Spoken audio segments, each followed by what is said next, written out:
നമ്മളിപ്പോൾ Sonet drive തുടങ്ങിയിരിക്കുകയാണ്. ഡ്രൈവിൽ എക്സ്പ്ലെയിൻ ചെയ്യുന്ന മുന്നേ സോണറ്റ് എന്ത് വിലയിൽ വന്നാലായിരിക്കും നിങ്ങൾ വാങ്ങുക എന്ന് കമന്റ് ബോക്സിൽ അറിയിക്കും. World car of the year WCOT ഈ വർഷത്തെ വിന്നർ കിയ ടെലുറോയിഡ് ആണ്. അതുപോലെ തന്നെ അതിന്റെ ഗ്രീൻ കാർ ഓഫ് ദി ഇയറും കിയയുടെ തന്നെ സോൾ ഇവിയ. ഇന്ത്യയിലാണെങ്കിലും സെൽത്തോസ് എന്ന ഒറ്റൊരു മോഡൽ കൊണ്ട് വളരെ സ്ട്രോങ് എസ്റ്റാബ്ലിഷ്മെന്റ് നടത്തിയിരിക്കുന്ന ബ്രാൻഡാണ് കിയ. ആ കിയയിൽ നിന്നുള്ള ഫസ്റ്റ് സബ് 4 മീറ്റർ SUV ആണ് സോണറ്റ്. സോ ഇന്ന് ഞാൻ കൊണ്ടുവന്നിട്ടുള്ള സോണറ്റിന്റെ ഫസ്റ്റ് മീഡിയ ഡ്രൈവ് ആണ്. ഞങ്ങൾ ഇന്ന് കൊച്ചിയിൽ നിന്നുള്ള ഫസ്റ്റ് ബാച്ചിലെ ഫസ്റ്റ് ഡ്രൈവിലുള്ള. So welcome to Flywheel. നമുക്ക് പുതിയ കിയ സോണറ്റ് എങ്ങനെയുണ്ടെന്നോ.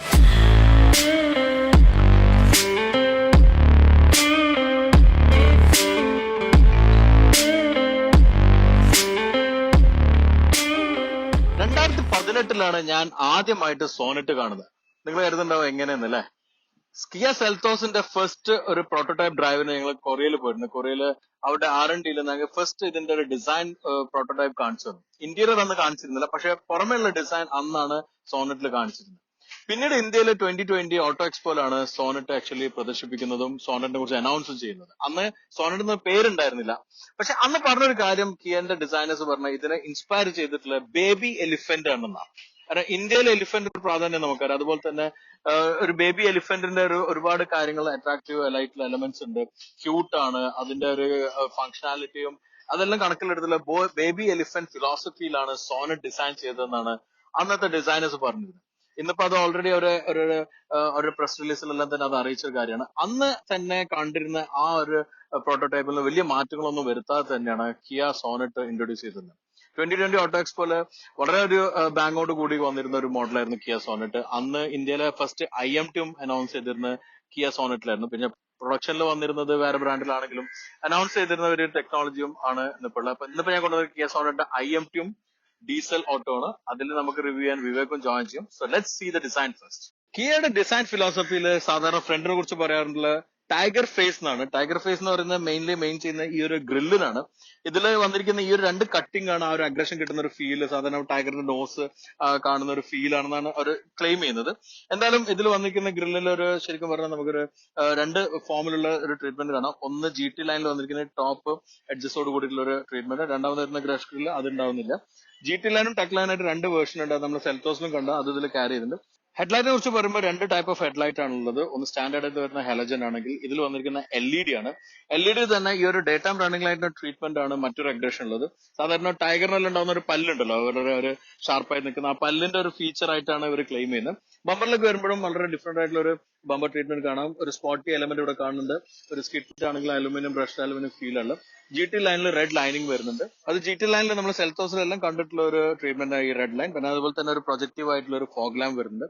സോ ഫ്രണ്ടിൽ ഈ ഒരു ഹുഡിലുള്ള ഈ ലൈനും കൂടി ചേരുമ്പോൾ വളരെ ഒരു പവർഫുൾ അഗ്രസീവ് ഫേസ് ആണ് സോണറ്റിനും വന്നിട്ടുള്ളത്. സോണറ്റിന്റെ സൈഡ് പ്രൊഫൈലിനെ കുറിച്ച് പറയുമ്പോൾ ഒരു മാസ്കുലിൻ ഫീൽ കിട്ടുന്ന രീതിയിലുള്ള ഡിസൈൻ ആണുള്ളത്. ഫ്രണ്ടിൽ നിന്ന് തുടങ്ങുകയാണെങ്കിൽ ഫ്രണ്ടിൽ ഈ ഒരു ലൈൻ കഴിഞ്ഞാൽ പിന്നെ ലൈൻ ഉള്ളത് ഈ ഒരു വീലാഷൻ ലൈനാണ്. പക്ഷെ ഈ ഒരു സ്ക്ലപ്റ്റിംഗ് ആണ് ഇതിനൊരു മാസ്കുലിൻ ഫീൽ നൽകുന്നത്. ഈ ഒരു ഷേപ്പ് ആണ് ആക്ച്വലി ഒരു ഫീൽ നൽകുന്നത്. പിന്നെ ഒരു ലൈൻ ഇവിടുന്ന് സ്റ്റാർട്ട് ചെയ്തത് ത്രൂ ഔട്ട് നിന്ന് കയറി പോകുന്ന രീതിയിലും റൂഫ് ലൈൻ ആണെങ്കിലും ഫ്ലാറ്റ് ആയി വന്ന് ബാക്കിൽ സ്ലോപ്പ് പോകുന്ന രീതിയിലുള്ള റൂഫ് റെയിലും ഒരു SUV ക്യാരറ്റ് ലഭിക്കുന്നുണ്ട്. താഴെ ഒരു ഡൈനാമിക് ലൈൻ സ്ട്രോങ് ആയിട്ട് നിൽക്കുന്നുണ്ട്. ഇവർ കാവും കൂടെ വരുമ്പോൾ നല്ല അട്രാക്റ്റീവ് ആയിട്ട് നിൽക്കുന്നുണ്ട്. റെഡ് ലൈനിങ് നമുക്ക് GT ലൈനിന്റെ പാർട്ടായിട്ട് കാണാം. ക്രോം എലമെന്റ്സ് നമുക്ക് ഹാൻഡിലും ഇവിടെ എല്ലാം കാണാൻ പറ്റുന്നുണ്ട്. റിയർ ക്വാർട്ടറിലാണെങ്കിലും ചെറിയൊരു ക്വാർട്ടർ ഗ്ലാസ് വരുന്നുണ്ട്. ഇത് കഴിഞ്ഞാൽ റാപ്പ് ചെയ്ത് നിൽക്കുന്ന ഈ ഭാഗത്ത് ഫിന്ന് കൊടുത്തും ഒരു അട്രാക്റ്റീവ് എലമെന്റ്. ഈ ഒരു പോർഷൻ കയറി നിൽക്കുന്നതും ഒരു ഗ്ലാസ് വലുതായി തോന്നുന്ന രീതിയിലാണ്. റിയറിലാണെങ്കിൽ ഒരു ഹിപ്പ് ഫോർമേഷൻ കാണാം. അതും നല്ലൊരു അട്രാക്റ്റീവ് ആയിട്ടുള്ള ഒരു രീതി കൊടുത്തിട്ടുണ്ട്. ഈ ഒരു ലൈനും സ്ട്രോങ് ലൈനാണ് വരുന്നത്. റിയറിലേക്ക് വരുമ്പോൾ റിയർ ആണെങ്കിൽ വളരെ ഡിഫറെന്റ് ആയിട്ടുള്ള ഒരു റിയർ ആണ് സോണറ്റിൽ വന്നിരിക്കുന്നത്. ഈ 2 ടെയിലായിട്ടും കണക്ട് ചെയ്ത് നിൽക്കുന്ന രീതിയിൽ റിഫ്ലക്ട് വന്നിട്ടുണ്ട്. ഇതിലുള്ള ഗ്രാഫിക് പറഞ്ഞ ഹാർട്ട് ബീറ്റ് ഗ്രാഫിക് ആണ്. നമ്മൾ സാധാരണ ECG എടുക്കുമ്പോൾ കാണുന്ന ഗ്രാഫിക് ആയിട്ടാണ് അവർ ക്ലെയിം ചെയ്യുന്നത്. GT ലോഗോ ഇവിടെ കാണാം. ബമ്പർ ആണെങ്കിലും താഴേക്ക് വന്നു അതിൽ രജിസ്ട്രേഷൻ പ്ലേറ്റും താഴെ ഒരു എക്സോസ്റ്റ് ഡിസൈൻ കാണാം. ഒരു ഡിഫ്യൂസേഴ്സും കാണാം. എക്സോസ്റ്റ് ഡിസൈനേ ഉള്ളൂ, എക്സോസ്റ്റ് ഇല്ല, ഒരു എലമെന്റേ ഉള്ളൂ. പിന്നെ വരുന്ന ബൂട്ടാണ്. അത്യാവശ്യം വലിയൊരു ബൂട്ടായിട്ടാണ് വരുന്നത്. ഒരു വീക്കെൻഡ് ലഗേജ് എല്ലാം കൊണ്ടുപോകുന്ന രീതിയിലുള്ള ഒരു ഡീപ്പ് ബൂട്ടാണ്. ഇതിൽ നമുക്ക് കൂടുതൽ ബൂട്ട് സ്പേസ് ആഡ് ചെയ്യണമെങ്കിൽ റിയർ സീറ്റ് ഫോൾഡ് ചെയ്യാൻ പറ്റും. ബേസിക്കലി നമ്മുടെ ഫസ്റ്റ് ഡ്രൈവ് റിവ്യൂ ആണ്. നമുക്ക് കുറെ ഡീപ്പിലുള്ള റിവ്യൂ ചെയ്യുമ്പോൾ ലഗേജ് എല്ലാം വെച്ചിട്ട് എത്രത്തോളം ഉള്ളത് കാണാൻ പറ്റും. സോ ബേസിക്കലി സോണറ്റിന്റെ ഡിസൈനെ കുറിച്ച് പറയുമ്പോൾ കിയയുടെ ഒരു വലിയ സ്ട്രോങ് എലമെന്റ് ആണ് ഡിസൈൻ എന്നുള്ളത്. ആ ഡിസൈൻ തന്നെയാണ് കിയ ഇതിൽ ക്യാരി ചെയ്തിട്ടുള്ളത്. ഡിസൈൻ എന്ന സ്ട്രോങ് എലമെന്റ് അത് സോണറ്റിന്റെ മറ്റുള്ള കണ്ടന്റേഴ്സിൽ നിന്നും വളരെ ഡിസ്റ്റിങ്ക്റ്റ് ആയിട്ടും ഡിഫറെന്റ് ആക്കി നിർത്തുന്നുണ്ട്. സബ് 4 മീറ്റർ ആണെങ്കിൽ കൂടി വലിയൊരു SUV ആയി തോന്നിക്കുന്ന രീതിയിലാണ് ഇതിന്റെ ഡിസൈൻ ഉള്ളത്. 16-inch ഡയമണ്ട് കട്ട് ഡിസൈനോട് കൂടിയുള്ള ഒരു അലോയ് ആണ് ഇപ്പം ഈ ഒരു വേരിയന്റിലുള്ള GT ലൈനിൽ വരുന്നത്. ആ GT ലൈൻ ആയതുകൊണ്ട് റെഡ് കാലിപ്പറും റെഡ് ഇൻസേർട്സും ഇവിടെ കാണാൻ പറ്റുന്നുണ്ട്. നോർമൽ വേരിയന്റിൽ ടോപ്പ് ആൻഡ് ടെക് വേരിയന്റിൽ വരുന്നതും ഈ ഒരു അലോയ് ഡിസൈൻ ആണ്. ഇതിന്റെ പുറമെ മറ്റൊരു അലോയും പിന്നെ അതുപോലെ തന്നെ സ്റ്റീൽ റിമും വരുന്നുണ്ട് 15-inch. ഇതാണ് കിയയിൽ വന്നിരിക്കുന്ന വീൽ ഓപ്ഷൻ. സെൽത്തോസ് ഇറങ്ങിയപ്പോൾ തന്നെ ഞാൻ നോട്ടീസ് ചെയ്തൊരു കാര്യം, ബിൽഡ് ക്വാളിറ്റിയും ഇന്റീരിയറിലെ ഫിറ്റ് ആൻഡ് ഫിനിഷും ടോപ്പ് നോച്ച് ആണ്. അത് ഈ സോണറ്റിലും കാണാൻ പറ്റുന്നു. ഈ സെഗ്മെന്റിൽ തന്നെ ബെസ്റ്റ് ഫിറ്റ് ആൻഡ് ഫിനിഷും ബിൽഡ് ക്വാളിറ്റിയും ഉള്ള ഒരു ഇന്റീരിയർ ആണ് സോണറ്റിലുള്ളത്. ഡിസൈനെ കുറിച്ച് പറയുമ്പോഴും മറ്റുള്ള കോമ്പറ്റീഷനും വ്യത്യസ്തമായിട്ടുള്ള ഒരു ഡിസൈനാണ് കിയ സോണറ്റിലും കൊണ്ടുവന്നിട്ടുള്ളത്. സെൽത്തോസിൽ കണ്ട് പരിചയപ്പെട്ടിട്ടുള്ള ഒരു ഡിസൈൻ ലേ ഔട്ട് തന്നെയാണ് സോണറ്റിലുള്ളത്. കുറെ പ്രീമിയം കാസിൽ നമ്മൾ നേരത്തെ കണ്ടിട്ടുള്ള ഒരു ലേ ഔട്ടാണ്, പ്രത്യേകിച്ച് മെർസിഡീസിൽ കണ്ടിട്ടുള്ള ഒരു ലേ ഔട്ടാണ് ഈ ഒരു 2 സ്ക്രീൻ വരുന്നത്. സ്ക്രീൻ അല്ല ആക്ച്വലി, ഈ ഒരു ഇൻഫർടൈൻമെന്റ് സ്ക്രീനും അതിന് കണ്ടിന്യൂ നിൽക്കുന്ന ഇൻസ്ട്രുമെന്റ് കൺസോളുള്ള, പക്ഷേ ഒരു ലേ ഔട്ട് കാണുമ്പോൾ അത്തരത്തിലുള്ളൊരു ഫീലാണ് ലഭിക്കുന്നത്. ഇൻസ്ട്രുമെന്റ് കൺസോളിനെ കുറിച്ച് പറയുമ്പോൾ പകുതി അനലോഗും പകുതി ഡിജിറ്റലായി നിൽക്കുന്ന വളരെ റീഡബിൾ ആയിട്ടുള്ള ഒരു ഇൻസ്ട്രുമെന്റ് കൺസോളാണ്. ഇൻഫർടൈൻമെന്റ് സിസ്റ്റത്തിനെ കുറിച്ച് പറയുകയാണെങ്കിൽ നല്ലൊരു ക്വാളിറ്റി ഗ്രാഫിക് ഉള്ള ടച്ച് ആയിട്ടുള്ള ഒരു സിസ്റ്റമാണ്. അതും കിയയിൽ നമുക്ക് പരിചയപ്പെട്ടിട്ടുള്ള ആ ഡിസൈൻ ലേ ഔട്ട് എല്ലാം തന്നെയാണ് വന്നിരിക്കുന്നത്. ഇനി എയർവെന്റ് ഡിസൈനും മറ്റുള്ള സ്വിച്ചെല്ലാം തന്നെ സോണറ്റിന് വളരെ ഡിഫറെൻ്റ് ആണ്. വെർട്ടിക്കൽ ആയിട്ടുള്ള എയർവെന്റ് ആണ് 2 സെൻറ്ററിലും സൈഡിലും വന്നിരിക്കുന്നത്. സ്വിച്ചസും അതിന് അനുസരിച്ചിട്ട് ഒരുക്കിയിട്ടുണ്ട്. നല്ല രീതിയിൽ സ്വിച്ചസ് എല്ലാം അറേഞ്ച് ചെയ്തിട്ടുണ്ട്. നല്ലൊരു സെൻറ്റർ കൺസോൾ വരുന്നുണ്ട്. അതിൻ്റെ ടോപ്പിലായിട്ട് ഇൻഡക്ഷൻ ചാർജിങ് വരുന്നുണ്ട്, വയർലെസ് ഫോൺ ചാർജിങ്. പിന്നെ താഴെയായിട്ട് ഒരു സ്പേസ് ഫോൺ വയ്ക്കാനുണ്ട്. അതിൻ്റെ പുറമെ USB പോർട്ടും അതുപോലെ തന്നെ ചാർജിങ്ങും ഒരു 12 വോൾട്ട് ചാർജിങ് വരുന്നുണ്ട്. ഗിയർ ലിവറിൻ്റെ ഒരു പൊസിഷൻ മാത്രം ആണ് ഓരോ മോഡലനുസരിച്ച് മാറുന്നത്. സെൻട്രൽ 2 കപ്പ് ഹോൾഡേഴ്സും അതുപോലെ തന്നെ ഒരു ഗ്ലോ ബോക്സും വരുന്നുണ്ട്. ഇതിൽ നമുക്ക് ഒരു ചെറിയൊരു പോർഷൻ മാത്രമേ ലഭിക്കുന്നുണ്ട്. ഇവിടെ ഒരു ഫിൽറ്റർ വരുന്നുണ്ട്, അത് ഞാൻ പിന്നീട് എക്സ്പ്ലെയിൻ ചെയ്യാം. സ്റ്റിയറിംഗ് ആണെങ്കിൽ ഒരു ഡീ കട്ട് ആയിട്ടുള്ള ഫ്ലാറ്റ് ബോട്ടം ആയിട്ടുള്ള സ്റ്റിയറിംഗ് ആണ് GT ലൈനിൽ വന്നിരിക്കുന്നത്. അതിലും തന്നെ നല്ല റെദർ റാപ്പ് വന്നിട്ടുണ്ട്. സെൻട്രലിൽ ഒരു റൗണ്ട് ഹബും സ്വിച്ചസും മറ്റുള്ള കൺട്രോൾസും വളരെ നീറ്റ് ചെയ്തിട്ടുണ്ട്. GT ലൈനിലാണെങ്കിൽ ഫുൾ ബ്ലാക്ക് ഇന്റീരിയർ വരുന്നത്, ഒരു പ്രീമിയം ഫീൽ ലഭിക്കുന്ന രീതിയിൽ ഇന്റീരിയർ. ഇതിന് റെഡ് സ്റ്റിച്ചിങ്സും റെഡ് ലൈനിങ്സും അതുപോലെ തന്നെ GT ലൈനിൽ നിന്ന് കാണാം. നല്ല രീതിയിലൊരു പോളിസി ഡിസൈനും ഉള്ളത്. സപ്പോർട്ടീവ് ആയിട്ടുള്ള ഫ്രണ്ട് സീറ്റാണ്. തൈ സപ്പോർട്ട് അത്യാവശ്യമുണ്ട്. ബാക്ക് റെസ്റ്റ് നല്ല സപ്പോർട്ട്. സൈഡ് ബോൾസ്റ്റേഴ്സും വരുന്നത് നല്ല സ്ട്രോങ് ആയി നിൽക്കുന്നുണ്ട്. ഒരു സൺറൂഫ് അവൈലബിൾ ആണ്. ഓപ്പൺലി ഈ ഒരു ഷീൽഡ് നമുക്ക് മാനുവലി ഓപ്പൺ ചെയ്യാം. ബാക്കി ഓപ്പൺ ചെയ്യണമെങ്കിൽ ഓട്ടോമാറ്റിക് ഇലക്ട്രോണിക്കലും പറ്റും. ഇവിടെ ഒരു സൺഗ്ലാസ് വെക്കാനുള്ള ഒരു ഓപ്ഷൻ വരുന്നുണ്ട്. അത്യാവശ്യം നല്ല സ്റ്റോറേജ് സ്പേസ് നമുക്ക് ലഭിക്കുന്നുണ്ട്. ഡോർ പാഡിലാണെങ്കിലും ലഭിക്കുന്നുണ്ട്. ഇൻഫർടൈൻമെന്റ് സിസ്റ്റത്തിലാണെങ്കിൽ ബോസിന്റെ സൗണ്ട് സിസ്റ്റമാണ്, 7 സ്പീക്കറോടുകൂടിയുള്ള സൗണ്ട് സിസ്റ്റമാണ് അത് വന്നിരിക്കുന്നത്. നല്ലൊരു പെർഫോമൻസ് ആണ് സൗണ്ട് സിസ്റ്റത്തിലുള്ളത്. സോ ഫ്രണ്ടിലുള്ള ഒരു പോർഷനിൽ തന്നെ നമുക്ക് വളരെ എക്കണോമിക്കലി ഡിസൈൻ ചെയ്ത് ഒരു പ്രീമിയം ഫീൽ ധരിക്കുന്ന രീതിയിലുള്ള, അതുപോലെ തന്നെ ഈ ഒരു ഇൻഫർടൈൻമെന്റ് സിസ്റ്റത്തിൽ കിയയുടെ ഓൺലൈൻ സപ്പോർട്ട് സിസ്റ്റം ആയിട്ടുള്ള യുവോ അവൈലബിൾ ആണ്. അതിൻ്റെ കൺട്രോൾസ് ഇവിടെ നമുക്ക് കാണാം. ബ്രേക്ക് ഡൗൺ എല്ലാം വന്നു കഴിഞ്ഞാൽ കോൾ ചെയ്യാനുള്ളതും SOS ഫെസിലിറ്റിയെല്ലാം ഇതിൽ വരുന്നുണ്ട്. സോ മൊത്തത്തിൽ നല്ലൊരു പ്രീമിയം ടച്ച് ഉള്ള ഒരു ബ്ലാക്ക് ഫിനിഷോട് കൂടിയുള്ള ഇൻറ്റീരിയറാണ് GT ലൈനിലുള്ള. എൻ്റെ പുറം ബേജ് ഇൻറ്റീരിയറും മറ്റുള്ള ലൈനിൽ വരുന്നുണ്ട്. സോ ഓൾട്ടോ ഈ സെഗ്മെന്റിൽ ഏറ്റവും പ്രീമിയം ഇന്റീരിയർ ആയിട്ട് എനിക്ക് ഫീൽ ചെയ്യുന്നത് സോണറ്റിന്റെ ഇന്റീരിയർ. സോണറ്റിന്റെ റിയറിലേക്ക് വരുമ്പോഴും അത്യാവശ്യം നല്ല കംഫർട്ടബിൾ ആയിട്ടുള്ള റിയർ ആയിട്ടാണ് അനുഭവപ്പെടുന്നത്. പ്രത്യേകിച്ച് സീറ്റ് നല്ല തായ് സപ്പോർട്ട് ഉണ്ട്. ഒറ്റ പീസ് സീറ്റാണ്, 2 കട്ടിംഗ് ഒന്നും ഇല്ല. അതുകൊണ്ട് തന്നെ 3 പേർക്ക് ഇരിക്കാൻ പറ്റും. 3 പേര് ഇരിക്കുമ്പോഴും സെൻട്രലിലുള്ള ആൾക്കും ഈ ഒരു ട്രാൻസ്മിഷൻ ടണൽ അധികം താഴ്ന്നു നിൽക്കുന്നതുകൊണ്ട് നമുക്ക് സുഖമായിട്ട് ഇരിക്കാൻ പറ്റും. 3 പേർക്ക് തന്നെ ഇരിക്കാം. ഇപ്പൊ ഇങ്ങോട്ട് ഇരുന്ന് കഴിഞ്ഞാൽ തന്നെ നമുക്ക് 2 പേരുണ്ടെങ്കിൽ ഈ ഒരു ഹാൻഡ് റെസ്റ്റ് സപ്പോർട്ട് കിട്ടും. 2 കപ്പ് ഹോൾഡർ ഇവിടെ വരുന്നുണ്ട്. പിന്നെ ഗ്ലാസ്സിൽ വലിയ ഗ്ലാസ് ആയതുകൊണ്ട് കുറച്ച് ലോ ആയിട്ട് ഇരിക്കുന്നുണ്ടെങ്കിലും പുറത്തേക്ക് കാണാൻ പറ്റും, കംഫർട്ടബിൾ ആയിട്ട് ഫീൽ ചെയ്യുന്നുണ്ട്. പിന്നെ അതുപോലെ തന്നെ ഈ ഒരു ഹാൻഡ് റെസ്റ്റിന്റെ പൊസിഷനിങ്ങും ഇവിടെ വന്നിരിക്കുന്ന ഈ ഒരു സൗണ്ട് സിസ്റ്റത്തിന്റെ ഒരു ഗ്രില്ലെല്ലാം തന്നെ വളരെ അട്രാക്റ്റീവ് ആണ്. റെഡ് സ്റ്റിച്ചിങ് റിയറിലും കാണാൻ പറ്റുന്നുണ്ട്. ബേസിക്കലി നല്ല റൂമിനെസ് ലഭിക്കുന്നുണ്ട്. പിന്നെ ഈ ഒരു ചെറിയൊരു എലമെന്റ് ആണെങ്കിലും ചില ആളുകൾക്ക് അത് കുറച്ച് താന്നിരിക്കുമ്പോൾ എല്ലാം തന്നെ കുറച്ചുകൂടി കംഫർട്ടബിൾ ഇരിക്കാം. അത്യാവശ്യം സ്ലാൻഡ് ആയിട്ട് തന്നെ ഇരിക്കുന്നതുകൊണ്ട് നല്ലൊരു കംഫർട്ട് ബാക്കിൽ ലഭിക്കുന്നുണ്ട്. ചൈൽഡ് സീറ്റ് ആയിട്ടുള്ള ഐസോഫിക്സ് ഫിക്സ് ചെയ്യാനുള്ള ഒരു ഓപ്ഷൻ അവൈലബിൾ ആണ്. സോ മൊത്തത്തിൽ ഇന്റീരിയർ വെൽ ക്രാഫ്റ്റഡ് ആണ്. പ്രത്യേകിച്ച് ബ്ലാക്ക് പ്രാക്ടിക്കൽ കളറാണ്.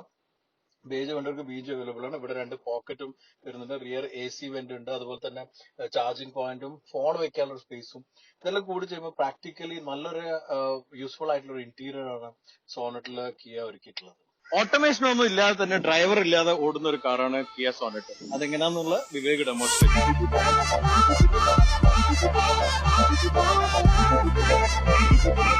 IMTക്ക് ഡ്രൈവർ വേണ്ട, ഞാനിപ്പോ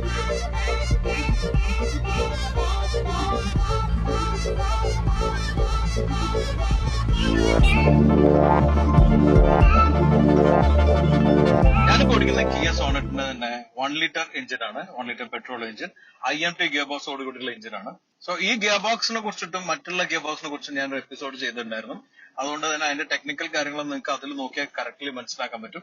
നിങ്ങൾ അത് കണ്ടിട്ടില്ലെങ്കിൽ ഇതിലുള്ള ലിങ്ക് നോക്കിയാൽ മനസ്സിലാവും, അല്ലെങ്കിൽ ഡിസ്ക്രിപ്ഷനിൽ ആ ലിങ്ക് കൊടുക്കുന്നുണ്ട്. ഇനി ഒരു മോഡലും കൂടെ നമുക്ക് ഡ്രൈവിനുള്ളത് ഡീസൽ ആണ്. ഡീസൽ ഓട്ടോമാറ്റിക് മോഡലാണ്, ടോപ്പ് കൺവേർട്ടറോട് കൂടിയുള്ള മോഡലാണത്. ആ മോഡൽ ഓടിക്കുന്നത് വിവേക് ആണ്. വിവേകിന് അതിനെ കുറിച്ച് എന്താ പറയാന്നുള്ളത് നമുക്ക് ആദ്യം കേൾക്കാം. സോണറ്റ് ഡീസൽ 2 വേരിയൻസിൽ അവൈലബിൾ ആണ്. ഒന്ന് 6 സ്പീഡ് മാനുവൽ ട്രാൻസ്മിഷൻ, വേറൊന്ന് 6 സ്പീഡ് ഓട്ടോമാറ്റിക്. അതൊരു ടോർക്ക് കൺവേർട്ടർ ഓട്ടോമാറ്റിക് ആണ്. നമ്മളിപ്പോൾ ഓടിക്കുന്ന വേരിയന്റ് അതാണ്. രണ്ടിന്റെയും പവർ ഔട്ട്പുട്ടിലും വ്യത്യാസമുണ്ട്. മാനുവൽ വേരിയന്റിന് 100 bhpയും 240 Nm ആണ്.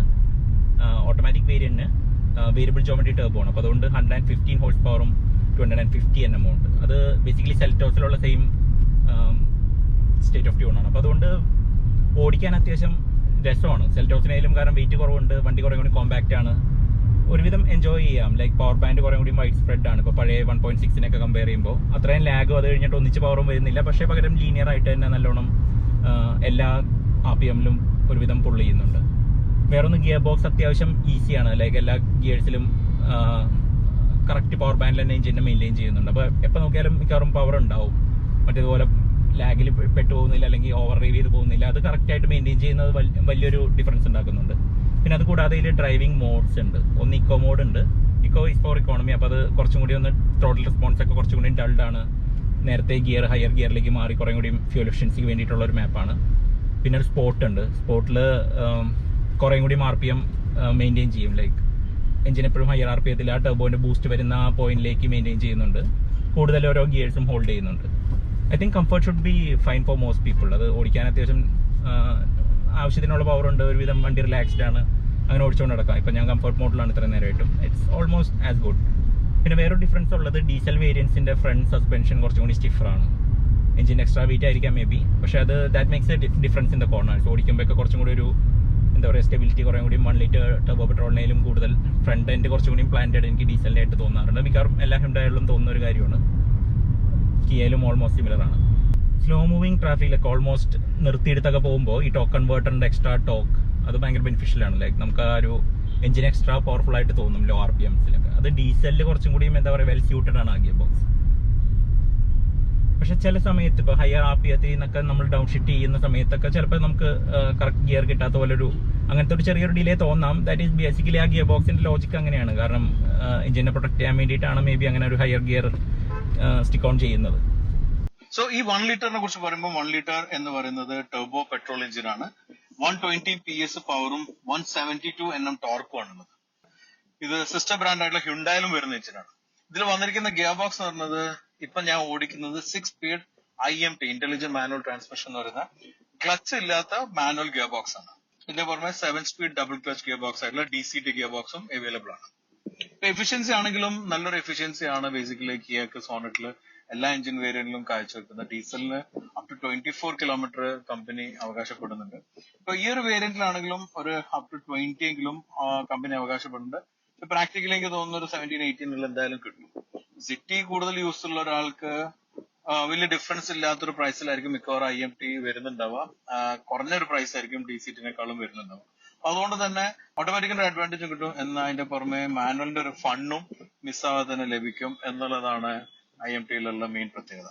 ഈ പവർ ട്രെയിനെ കുറിച്ച് മാറ്റി വെച്ച് കഴിഞ്ഞാൽ നമുക്ക് ബാക്കിയുള്ള പ്രാക്ടിക്കൽ പോകുമ്പോൾ ഗ്രൗണ്ട് ക്ലിയറൻസ് ഒരു ഫാക്ടർ തന്നെയാണ്. നല്ലൊരു ഫാക്ടർ ആയിട്ടാണ് സോണറ്റിൽ വന്നിട്ടുള്ളത്. അതൊരു നല്ലൊരു ഫീച്ചറാണ്.